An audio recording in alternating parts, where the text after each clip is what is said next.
ഞാൻ ഇത് ഇത്തരം അറ്റാക്കുകൾ ഉണ്ടായിട്ടുണ്ട്, പക്ഷെ ചെറുപ്പത്തിലല്ലെന്ന് മാത്രം. വളർന്നു വന്നപ്പോ. പക്ഷെ ചെറുപ്പത്തിൽ എനിക്ക് ഉണ്ടായിട്ടുള്ള പ്രശ്നമാണ് അറിയാം. എന്തൊക്കെയായിരുന്നു ധ്യാൻ ശ്രീനിവാസൻ എനിക്ക് LKG പഠിക്കുന്ന സമയത്ത് എന്നോട് ആൾക്കാരൊന്ന് ചോദിക്കും, അച്ഛനെ പോലെ എഴുതൂലേ? LKG ABCD അറിയില്ല എനിക്ക് എഴുതാൻ.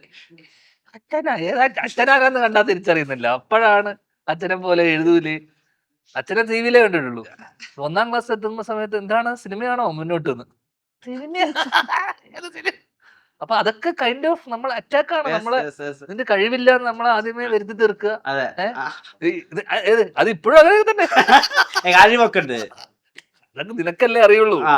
നിനക്കും ഇതിന്റെ മുന്നിൽ പിന്നിൽ നിൽക്കുന്ന കുറച്ച് സുമേഷ്. അപ്പൊ ഇത് ഈ അറ്റാക്ക്, പക്ഷെ പിന്നീടുള്ള എന്റെ സിനിമയോടുള്ള അറ്റാക്കിനെ ഞാൻ റെസ്പെക്ട് ചെയ്യുന്നു, ദേവനന്ദ പറഞ്ഞ പോലെ. കാരണം അതിൽ കഴമ്പുണ്ട്. ചിലതൊക്കെ അവര് പറയുന്ന നല്ല സമ്മതിച്ചു കൊടുക്കണം. ഈ പഠിപ്പും ഇതും ഒരുമിച്ച് ആൾക്കാർ അറ്റാക്ക് ചെയ്യൂലല്ലോ. ഈ മാങ്ങയുള്ള മാവിലല്ലേ കല്ലെറിയും, അങ്ങനെയല്ല ഞാൻ ഉദ്ദേശിച്ചേ. ഞാൻ കുട്ടി കഴിവുണ്ടോ ഉദ്ദേശിച്ചേ. അതെ അത് ചിത്രം. പക്ഷെ അറ്റാക്ക് ചെയ്യുന്ന സമയത്ത് എപ്പോഴെങ്കിലും ദേവനന്ദക്ക് തോന്നിയോ ഞാൻ മാറണം, ഞാൻ ശരി ഇവര് പറയുന്നതിൽ അറ്റാക്ക് ചെയ്യുന്ന എന്തെങ്കിലും കാരണം ഉണ്ടെന്ന് തോന്നി, പ്രതികരിക്കണം? അതല്ല, അങ്ങനെ നമ്മള് ആഞ്ഞടിക്കണം എന്നൊന്നും ഇല്ല. കാരണം അവരവരുടെ ഒരു ഒപ്പീനിയൻ പറഞ്ഞു. ഞാൻ എന്റെ അടുത്ത് ചോദിച്ചൊരു ക്വസ്റ്റ്യനാണ് എപ്പോഴും എല്ലാരും അത് റീക്രിയേറ്റ് ചെയ്തിടുമ്പോ ക്വസ്റ്റ്യൻ കട്ട് ചെയ്യും, ബാക്കിയുള്ള ആൻസർ കട്ട് ചെയ്യും. അങ്ങനെയാണ് ഇടാറുള്ളത്. അപ്പൊ അത്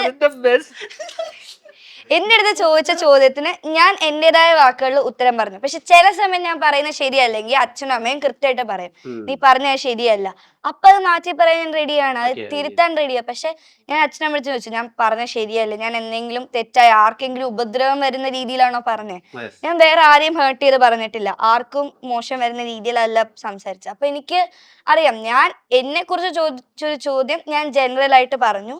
അത് ബാക്കിയുള്ളവർക്ക് വേണ്ടി മാറ്റണം എന്നുള്ളത് ഇപ്പൊ അവരെ ഹേർട്ട് ചെയ്തിട്ടുണ്ടെങ്കിൽ മാറ്റാൻ ഞാൻ തയ്യാറാ. പക്ഷെ എന്നെ കുറിച്ചുള്ള ക്വസ്റ്റ്യന് ഞാൻ പറഞ്ഞ ആൻസർ മാറ്റണം എന്ന് എനിക്ക് ഇതുവരെ തോന്നിയിട്ടില്ല.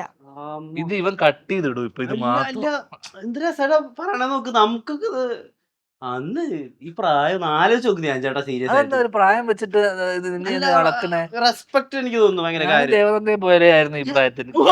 ഞാൻ കൈരളി ഇവിടെ ഇന്റർവ്യൂ കണ്ടായിരുന്നു. സത്യല്ലേ, പൊട്ടനെ പോലെയായിരുന്നു ഈ പ്രായത്തിൽ. പൊട്ടൻ എന്നൊക്കെ പറഞ്ഞു കഴിഞ്ഞാൽ മരപ്പൊട്ടൻ. നവ്യ നായരെ മീര ജാസ്മിനെയും കല്യാണം കഴിക്കണം എന്നൊക്കെ ആഗ്രഹിച്ച് നടന്നിരുന്ന ഒരു ക്ലാരിറ്റി ഇല്ല. ദേവനന്ദ ഇപ്പൊ വർക്ക് ലൈഫ്, അതായത് സിനിമ അപ്പുറത്ത് പഠിത്തം, ഇത് രണ്ടും നന്നായി ബാലൻസ് ചെയ്യുന്നില്ലേ ദേവനന്ദ?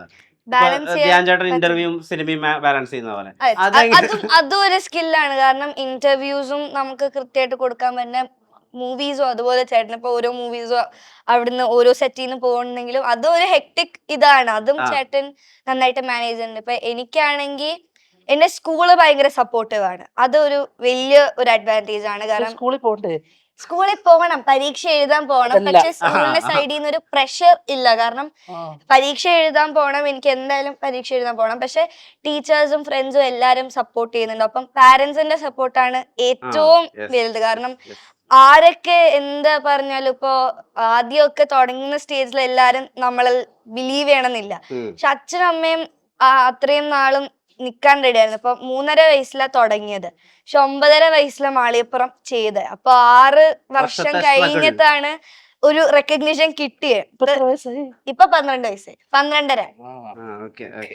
അപ്പൊ ആ ഒരു സമയത്ത് ഇപ്പൊ ചേട്ടനാണെങ്കിലും എന്നെ അറിയാവുന്ന മാളികപ്പുറത്തിൽ അഭിനയിച്ചോണ്ടായിരിക്കും. അത് എല്ലാവർക്കും എങ്ങനെയാണ്. അപ്പൊ ആ ഒരു ബ്രേക്ക് ത്രൂ കിട്ടുന്നവരെ നമ്മൾ വെയിറ്റ് ചെയ്യണം. അപ്പൊ ആ സമയത്ത് ചിലപ്പോ എല്ലാരും സപ്പോർട്ട് ചെയ്യുന്നു. പക്ഷെ സ്കൂള് ഭയങ്കര സപ്പോർട്ട് തന്നു. 9.5 വയസ്സിലെ മാളികപ്പുറം അല്ലേ? 9.5 വയസ്സിലാണ്. ഒരു ബ്രേക്ക് ത്രൂ ഇല്ല, ഇപ്പോഴേ ബ്രേക്ക് ത്രൂ ഇല്ല. സൈക്കിളിന്റെ ബ്രേക്ക് പിടിച്ച് നട. നീ വലിയ മല പറിച്ചല്ലോ. ഞാൻ എന്റെ കാര്യം പറഞ്ഞേ. ഒന്നുമില്ല, ഞാൻ ശ്രീനിവാസന്റെ മോനായിട്ടാ വിചാരിച്ചു. നീ കൊണ്ടായിട്ട് പോയാണ്. വലിയ കാര്യം തന്നെയാ. എന്റെ കയ്യിൽ പൈസ ഉണ്ടായിരുന്നു, എന്റെ അച്ഛൻ ഫേമസ് ആയിരുന്നു. ഇവര് സൈബർ ബുള്ളിങ്, നമ്മളെ ബുള്ളിങ് നമ്മൾ ആഞ്ഞടിക്കണം. എന്റെ കൂടെ കൂടിക്കോ. ഇതൊക്കെ എന്താണെന്നറിയാമോ? പിന്നെ കണ്ടന്റ് ആണ്. ധ്യാൻ ചേട്ടാ ഇപ്പൊ ഇതിനകത്ത് അവർ ബെസ്റ്റ് ടീച്ചർ എന്ന് പറഞ്ഞിട്ട് ധ്യാൻ ചേട്ടന്റെ മുഖം കാണിക്കുന്നത്. ഓ അങ്ങനെയുണ്ടോ? ആ. അതെ അതെ അതെ അതെ ആ യെസ് യെസ് ആ ഈ സിനിമയെ കുറിച്ച് ഒന്നും അതല്ല ചോദിച്ചില്ലല്ലോ അതിലേക്കല്ലേ bloody fool. വരുന്നത്. ആ, ആഹാ. ആ. കല്യാണ മരത്തില് ഒരു ദേവദത്ത ദേവദത്ത ദേവദത്ത കല്യാണ മരത്തിലൊരു ആ, മാഷാണല്ലോ. ആ. അപ്പൊ ഈ മാണിക്കക്കല്ലിലെ പൃഥ്വിരാജിനെ പോലെ അങ്ങനെ ചെപ്പിലെ ലാലേട്ടനെ പോലെ അങ്ങനെയൊക്കെ ചെയ്യാനാണോ?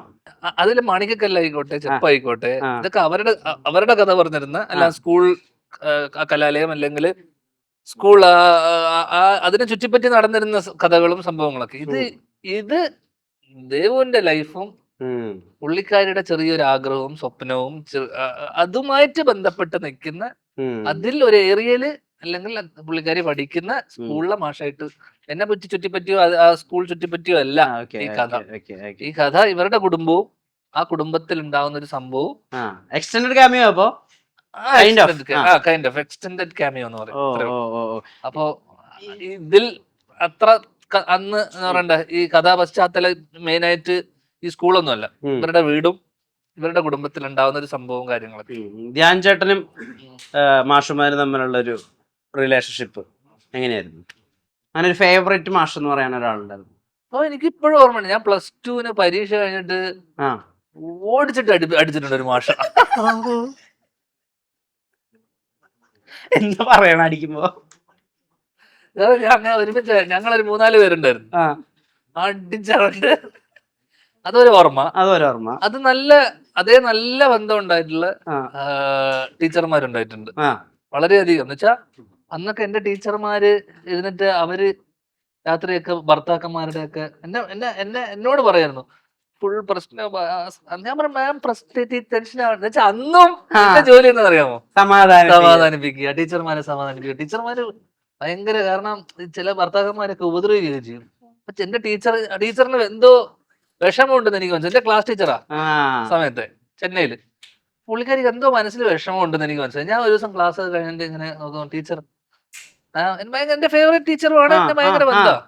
ഞാൻ ചോദിച്ചു എന്താ ടീച്ചറിന്റെ മുഖത്ത് ഭയങ്കര വിഷമം ഈടെയായിട്ട്. ഇവരങ്ങ് പൊട്ടിക്കരഞ്ഞ് എന്നിട്ട് എന്നോട് കുടുംബ പ്രശ്നങ്ങള് വീട്ടിലെ കാര്യങ്ങളൊക്കെ എന്നോട് പറയാ. എന്നോട് പറഞ്ഞിട്ട് എന്നോട് പറഞ്ഞു എന്നുവെച്ചാൽ അതിനേക്കാളും വലിയ പ്രശ്നത്തിലാണ് ഞാൻ. തോറ്റ് എങ്ങനെയൊക്കെ പാസ്സാകുമെന്നൊക്കെ ഉള്ള അവസ്ഥയിൽ നിൽക്കുന്ന ഞാൻ. എന്റെ ടീച്ചറിന്റെ കുടുംബ പ്രശ്നം അടക്കം അന്ന് ആ കാലത്ത് ഞാൻ സോൾവ് ചെയ്ത് കൊടുത്തു. ഓ സച്ച് എ ഗ്രേറ്റ് മാൻ. അദ്ദേഹത്തിന് ഒരു കൈയടി കൊടുത്തു. ഇത്തരത്തിലുള്ള മോട്ടിവേഷൻ ഏത് കാലത്താണ്. നീ IAS ആയാലും എന്നെ വിളിക്കണം. അതെ അതെ. ആ കുട്ടിക്ക് കുടുംബ പ്രശ്നമൊന്നും ഉണ്ടാവില്ല. കുടുംബ പ്രശ്നമല്ല, എന്തെങ്കിലും ഒരു പ്രശ്നം വരുമ്പോ പൊളിറ്റിക്കൽ പ്രഷറൊക്കെ വരുമല്ലോ, അങ്ങനെയുള്ള ഘട്ടം വരുമ്പോ എന്നെ ഓർത്താ if there is a trouble there is Dhyan. Pressure വരുന്ന ഒരു ഘട്ടം വരുമല്ലോ, അപ്പൊ ഓർത്താ മതി.